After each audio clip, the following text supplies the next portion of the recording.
Gays, do you have some sort of clear-cut method or strategy to find out if someone is gay or not that hetero people don't notice? How does it work?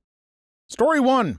Gaydar is honestly kind of a thing, as bullcrappy as it sounds. You meet enough queer people, you start to pick up on the little things they do that make them different from the typical straightie. I find people that make a real effort to be inclusive of other identities are generally part of that demographic themselves. For guys, it's really easy, at least in my past experiences. Gay/bi is lesser so, guys are usually really friendly and upbeat, and they have a certain persona that's hard to explain. Usually I test it by pointing out a hot guy and seeing what they say. This might seem unfair, but if they call me girl, I just know. Stereotypes are stereotypes for a reason, but hey, you can't always judge people by the way they look or act. Girls are hard, especially since straight girls started wearing plaid and snapbacks. Side note, a backward snapback is almost always an indication, but it is not a simple task. For one, girls are complicated. She can be 100% straight, curious, bi, pan, etc. But there's almost no way to tell without asking.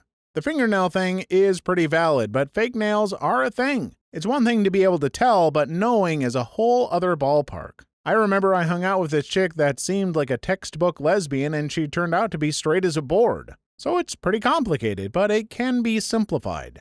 If all else fails, straight up ask 'em. Girls are hard, especially since straight girls started wearing plaid and snapbacks. As far as I can tell, there's a never-ending cycle of lesbians starting some sort of fashion trend to identify each other, then straight girls co-opt it. I'm a straight male watching from the sidelines. Artificial red hair was a clear lesbian broadcast when I started college.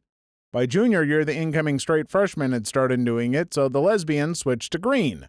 That got co-opted within 6 months, so they switched to blue, but then the straight girls just started doing all sorts of colors. I think the beauty supply stores had caught on at this point and jumped the trend. The lopsided side mullet, half-shaved thing was definitely a lesbian exclusive once upon a time, not anymore. I think most women, even straight women, are actually dressing to look pretty for other women, more so than men. Women pay a lot of attention to what other women are wearing and what other women find attractive on each other, so when the lesbians set a new trend amongst themselves, the straight women just naturally copy it. Wow, that was a lot of comments all rolled into one story with a lot of viewpoints. Time for Mainly Facts Guy, as a guy who is pan and proud, to give his thoughts quick. When I've been interested in a guy, it is typically because I've already gotten to know him fairly well, and that typically means I will know if he swings anywhere in my direction. Boring answer, I know. Story 2. I went with a friend to a Kelly Clarkson concert. He told me that there were a lot of gays around us. I say, how can you tell? And don't say it's your gaydar, because there's no way that can be a real thing. Because we're at a Kelly Clarkson concert, he replied. If the Pet Shop Boys still went on tour, I'd probably be there and hetero the place up. Gaydar is more about the fact that straight men are conditioned not to look at other men, and anyways are going to be eyeing the girls around the area more. Gay men are going to catch each other looking a lot because men are always looking. Yes, generalization, not always true. Then if they hold each other's gaze, it's completely obvious. There are more subtle things like never being fazed by a beautiful woman, being single with 3 girls talking to him, and he's not nervous or flirting with any of them, etc. But that's the big one. Edit. Everything I described was tendencies for the purpose of explanation. I never said crap about any individuals or every single man. Everything I said should also be taken in context. If a guy only scopes out other guys, or if he is only comfortable around women and isn't paying any attention to them, that's obviously not a real sign of anything. Everybody getting upset needs to heed my original post. Context is everything. Story 3. Local Stealth Method. I live in Vermont. I can pretty much tell if you're gay or not by how many mutual friends we have on Facebook. The way my gaydar works, there are some people I can tell are, like me, gay. It's just a weird feeling that I get when I can tell that we have something, our orientation, in common. There are plenty of guys that are a total mystery, though. Eyes are one of the best indicators. Try this. When an obviously attractive person walks by somebody, pay attention to where they look. Did they give them the full body down and up glance? Did they keep splitting their attention between whatever they were focused on earlier? Did they ignore them altogether? Best ballsy method, just ask. Either asking them, hey, do you like girls, guys, both? Or just ask them out. But if I just ask, then I don't get to feel like a horny Sherlock Holmes. Why, Sherlock, he's clearly not gay. He's eyeing that woman. Ah, but my dear Watson, take notice just where he is looking. Her shoes. I don't blame him. They are tacky. Story 4. The best way is if they continue to hold eye contact with you, especially with a smile. Secondly, I know many gay guys are not feminine. However, I have never met a feminine man that was not gay. It may be a stereotype, but in my experience it holds true. The third method is described by Shakespeare's quote, "The lady doth protest too much, methinks." In other words, the person goes out of their way to say they are not gay. I met one guy that was continually discussing how masculine he was, how he definitely was not gay, etc. Why else would he spend so much thought disproving his own orientation? It was an issue because he was gay and afraid to be found out. I was going to hit on him in private, but never got the chance, lol. To that third point, okay, Mac.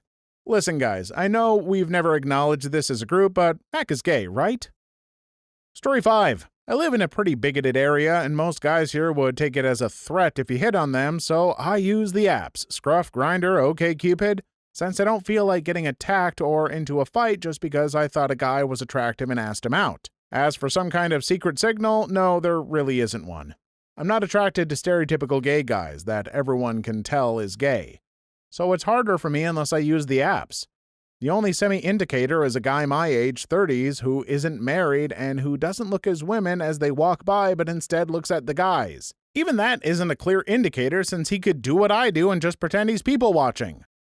Story 6. The Gay Agenda, typically provided for free with the purchase of a gaydar version 3 or up, gives great instruction on how to spot a fellow gay in the wild. I've never learned where to get my gaydar recalibrated, though. Unfortunately, I've had to tune it pretty heavily in northern Florida, but I finally get to leave soon. I'm jealous of people with good gaydar. As a pan-oriented man, I'm pretty good with it, but I've been wrong plenty of times. I wish I could say that I'm some mysterious enigma that's hard to spot as not straight, but I've been told on multiple occasions that it's pretty obvious. Story 7. A guy at a club flashed a D-pic on his phone to me and a group of my male friends. He figured out pretty quickly it wasn't our cup of tea. It was a very effective litmus test. It wasn't a very subtle strategy, though. Does anyone like D-pics? I mean, even gay guys? These are not the best looking of organs. Edit. For context, I'm straight and a close-up of a spread V does nothing for me. I figured D-pics would be like that. So I'll also ask, do straight guys like close-up of spread Vs? Hey, I'm a chick and I love D-pics. I even follow a Tumblr. I know, grading submitted D-pics. I think peni are beautiful. And before you say it, I've made this comment before but deleted it later and my inbox did not RIP. Edit. 4 hours later, 0 D-pics. I'm not angry, just disappointed. Gonna go right ahead and say I love a good D-pic, but this is not, by any means, a request. I like the D-pics I've found, but I don't think anyone likes unsolicited D-pics. Please like and subscribe if you've made it this far. I hope you'll enjoy the rest of the video and have a wonderful day. Story 8. This thread is super enlightening/interesting to me. I'm not a lesbian, but I get mad when I've gone to lesbian bars or clubs and nobody wants to dance with me or talk to me. It's like I had a big sign on my head that said, "Not gay," so nobody bothered with me. I blame my lesbian friend who danced with me but checked out the other girls the whole time. I was even wearing Converse with a dress which I thought made me blend in. It must be something instinctual, the way a lion knows her cubs from the others. I blame my lesbian friend who danced with me. This is so annoying. I'm a lesbian and live with another lesbian. We're not together. People always think we're a couple when we go out together. She dresses feminine but has short hair like this, and I have long hair but dress masculine. We constantly lady C-block each other. I believe the term you're looking for is clam jam. Story 9. I live in San Francisco now. This question really isn't an issue. My old roommate was from San Francisco, and he said he used to go into gay bars and tell sob stories about his ex-girlfriends. He'd just ad-lib boyfriend in instead. He's in a committed relationship and just gets gay guys to buy him drinks. I'm sure you didn't ad-lib your friend instead of you. Story 10. If you're talking in a group, accidentally say the name of a famous gay porn actor/studio. The gays will usually perk up or react. The straights should be obvious. Unless you're gay for pay, but that's a whole other thing now. I don't know any famous gay porn actors/studios. Adam Killian. There you go. Have fun. Excuse me, everyone. I have to go do some research. Be right back. Not quite my type, but I get it. Story 11. I know my mate basically assumes everyone is potentially gay and lets, sorry mate, not into it, filter out the hetero people. Story 12. Well, my dad had an admirer back in the late 80s when he was working for Kodak. He stayed at a lot of hotels during travel. This card was sent to him when he was doing business in Hartford. Still cracks me up. My dad is 100% straight. My favorite part of this is that apparently your dad has kept this card for nearly 30 years. That's a hot bod. Wow, your dad almost scored himself an Adonis. I kind of laugh every time I hear someone say something along the lines of, this guy's 100% straight. Folks, I need you to know, there are a lot of people you look at and think, that's the straightest guy I've ever seen, and they are not. Trust me. Trust me. Story 13. I met a guy in a club whose method was to simply get one of his female friends to find out for him. After grinding on me for about an hour, she realized I'm not gay. That was 9 months ago, and we're still dating. And he's still waiting in that club? She is still grinding? Story 14. If you're attractive to the other guy, then eye contact is the most subtle way. You can always tell by the way the other guy looks at you like a piece of meat. Straight guys don't look at you like a potential conquest. I'm straight but leer at attractive men. Where would I stand? Without further context, in the queue for the female toilets, perhaps?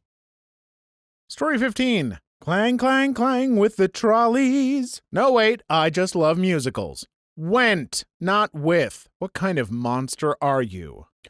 Yeah, I almost corrected that when I was singing it until I realized the commenters were doing that for me. Good on them. Story 16. All gays emit a certain frequency of infrared light from specialized LED cells in their forehead. As they turn their head, they sweep the room with this beam, which is, interestingly enough, only reflected by specialized cells in other gays' foreheads. Captured signals that are reflected back in this way indicate the presence of a potential hookup. The rather awkward moniker that homo engineers have given this mate-finding system is Grinder Type Anticipated Yes Direction and Range, or GAYDAR for short. That is the correct answer. Can verify, am gay. I know. Story 17. They purchased their gaydar from Sharper Image. They are out of gaydars. Jim already looked it up. Damn, I'll try Brookstone. Story 18. Lesbian here, and I would agree with a person who said fingernail length. I look at fingernails, purses, shoes, and hair. Then I look at the amount of makeup worn. It's a broad generalization, of course, because lipstick lesbians do exist. But generally a woman scoring more than a 2 or 3 on the list, i.e. short fingernails plus practical shoes plus small/no purse, I can start to assume I have a chance with. But there are always outliers. Midwestern moms can sometimes score lesbian points in every category and still be completely straight. Today I learned I'm a lesbian? Well, come and get it, ladies, I guess. Lesbian here. My nails are super short, I don't wear makeup or carry a handbag, and today I wore work/walking boots. Crap, I'm a stereotype. Story 19. Mutter, homo say what? If they say what, it is game on to make your move. I don't have much luck, so I assume I must be unattractive. I mean, it might also be your approach. But also, hey, don't give up. I bet there's a person out there for you. Story 20. For lesbians, length of fingernails. It's kind of a cliche joke, but tropes become tropes for a reason. I'm a straight girl who doesn't look very feminine and has really short nails because I work in food service. I wonder how many people think I'm a lesbian. Have you tried being a lesbian? It might simplify things for you if you want to keep your nails short. Story 21. We don't, or at least I don't. I'm young, so this may differ from older guys, but I always assume a guy is straight until said otherwise. I'm openly gay, so other guys don't have to worry about figuring out if I'm gay, but I need them to tell me specifically that they're gay before I make my move. And by tell me specifically they're gay, I mean they pretty much need to sit on my D until I'm sure they're actually gay. You know, because people like to joke about being gay these days. I grew up in a smallish town in northern Minnesota during the 90s, and being out was not super common up there. Just asking or telling someone was not really a thing, and it also really kept me from accepting my own orientation for many years. I'm glad things are better for you all these days. Story 22. Grindr. Also Facebook. If I have more than 3 mutual friends and all of them are gay, I know you suck C, and it's probably only a matter of time before I have you naked. Your username can also sometimes tip others off. If I can help it, not even my eventual husband will know my username. Story 23. The Sacred Rites of Brunch. Look, gays, you got rainbows and unicorns. Don't take brunch from us too. We own all the portmanteaus, I'm sorry to say. Story 24. We have a very exact, clear-cut method and strategy, but it's a big homo secret that we can never divulge. Nice try. Exactly. Page 1 of the gay agenda. Story 25. I try to maintain eye contact, really. Still in high school, so results aren't really accurate right now. We'll catch up to you in 20-ish years. Story 26. The same way as straight people assess if someone is checking them out. There's little else to it. No magic touch, gaydar, secret handshake. Wait, there isn't a secret handshake? Then what was that guy at that club doing to my— Oh, never mind. Story 27. Straight guys are wearing fitted pants and getting undercuts, and gay guys are wearing plaid shirts and Levi's and growing beards. How can I tell except to ask? Please leave your story in the comments. I would love to make a video on them in the future. Also, don't forget to like and subscribe.